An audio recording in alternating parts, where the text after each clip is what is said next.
Assalomu alaykum hurmatli fermer akalar. Mana inshaalloh bugun Bo'ka tumanidagi eng katta fermer xo'jaligi Yoqutxon Said fermer xo'jaligiga keldik. Bu yerda hozir Actimax, Turkiya firmasining Actimax va Titan Rezonans 1 dorilarini sepilish jarayoniga keldik.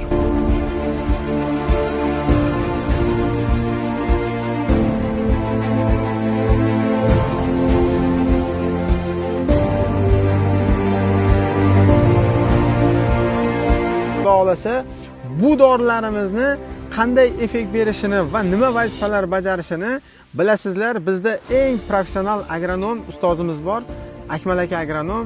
Hozir sizlarga nima vazifa bajarishini va bu dori sepilgandan keyin qanday effekt ko'rilishini ozgina ma'lumotini berib ketadi.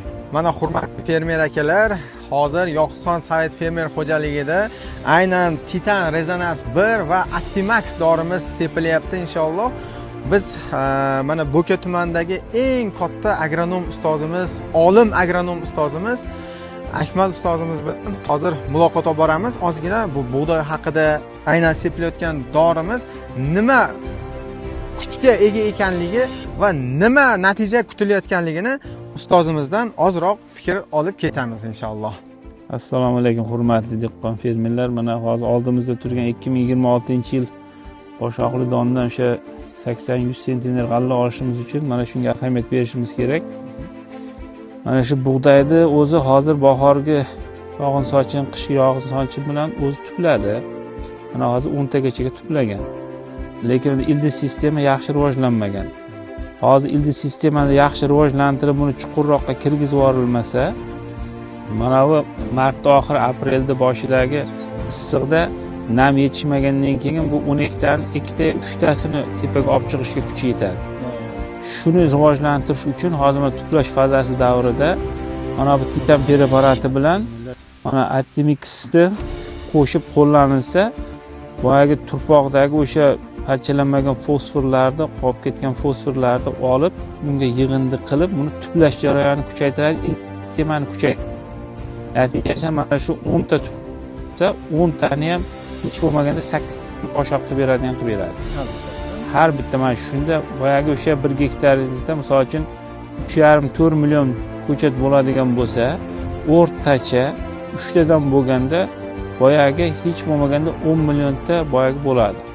Ko'chat boshoq bo'ladi, 10 millionta boshoqda misol uchun 1 grammdan bo'lsa 100 sentner berish. Shuning uchun hozirda mana chora tadbir qilishimiz kerak. Hozir ustoz, yana bir savol. Bu dorilar sepilgandan keyin yana ham tuplash ko'payadi. Hozir bu yerda ana tuplaydi, tuplab turib, bu yerda mana shu boshoq chiqaradigan ona poya ko'payadi-da. Har bitta mana shu tupda boshoq chiqarishni boshlaydi. Lekin bug'doy o'zi tabiatan misol uchun o'zi tuplaganini 60%larini, 55%ni boshoq berish xususiyatiga ega bo'lsa, bu dorilar buni boyagini hech bo'lmaganda 85% boshoqlatishga olib chiqadi. Demak, kuchaytiriladi. Kuchaytiriladi. Bundan keyin qarab qolish kerak emas, chunki yana 100 sentner katta narsa bu, massa. Yana qo'shimcha oziqalarni qilib borish kerak. Zangga kurashish kerak, hasharotga kurashish kerak, suliga kurashish kerak, begona o'tga kurashish kerak. Mana shu narsalarni qilib borish kerak texnikalarni. Ustoz, biz o'tgan yillar davomida ko'rdik, misol 90 sentnergacha yoki esa amofos berilmagan, umuman mineral o'g'it bilan ishlanilmadi. Masalan, Ko'karol hududida mana shu fermer dalasida bir yerda umuman amofossiz ekilgan joydan bu preparatlardan 2 marta sila kremnidan 300 grammdan sepildi, zangli dorilari 500 kilosilitra berildi. O'sha joydan 85-90 sentnergacha olingan guvohi bo'ldik o'zimizdan. Inshaalloh, xudo xolasa biz ham mana siz bilan xudo xohlasa ishni boshlab, ya'ni faqat Bo'ka tuman fermerlari yoki yaqin qo'shni fermerlar emas, mana ijtimoiy tarmoqlarga chiqishimizning asosiy maqsadi qolgan fermerlar ham shunaqa yuqori hosil olishiga biz sababchi bo'lib qolaylik. Xudo xolasa. Inshaalloh niyatimiz faqat yaxshilikki, bu narsa yaxshi effekt berayotganini hozir ko'rsatish uchun mana shu Bo'ka tumanidagi eng katta fermer Said Islom buvamni yeriga keldik. Yoqutxon Said fermer xo'jaligi. Mana xudo xolasa dorilarni sepilyapti. Endi inshaalloh buni effektini qachon ko'ramiz? Xudo xolasa buni effekti ko'zga ya'ni 8 kun 10 kunda ko'rinishni boshlaydi. Demak 10 kun davomida mana shu joyga kelib ana olamiz. Olinadi. Xudo xolasa. Olinadi. hozir ko'ryapmiz, baribir siyrakda. Siyrakda bu yerlar, ha. Bu tuplash kerak. Keyin bug'doyda mana aprel oylarida shamol o'shanda baquvvat bo'lish uchun kalsiy kerak.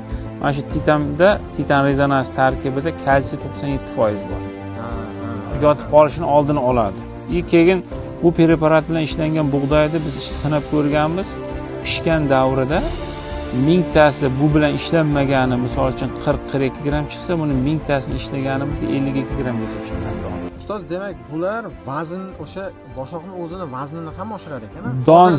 Don zichligini oshiradi. Donni tarkibidagi o'sha bug'doyni sifatli qiladigan kleykovina miqdorini oshiradi.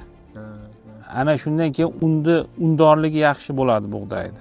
Undan chiqadigan mahsulotlar sifati ham ortib boradi.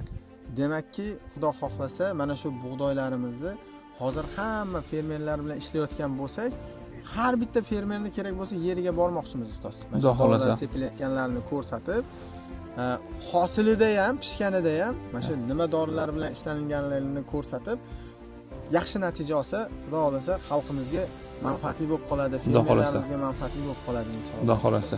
Alhamdulillah, alhamdulillah, salatu va rasulillah. Allohim o'zingga shukr, yetkazganingga shukr Allohim. Jumla olamga tinchlik, omonlik, ofiyat bergin. Qilayotgan dehqonchiligimiz o'zing barakotli qilgin. Hammamizni planlarni oshiq bilan bajarib, yuzlarimiz yorug' bo'lsin, xirmonlarimiz to'lsin.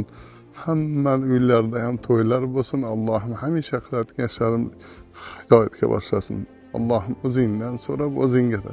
Robbana atina fid dunya hasanatan fil oxirati hasanatan va qina azab. Allohu akbar.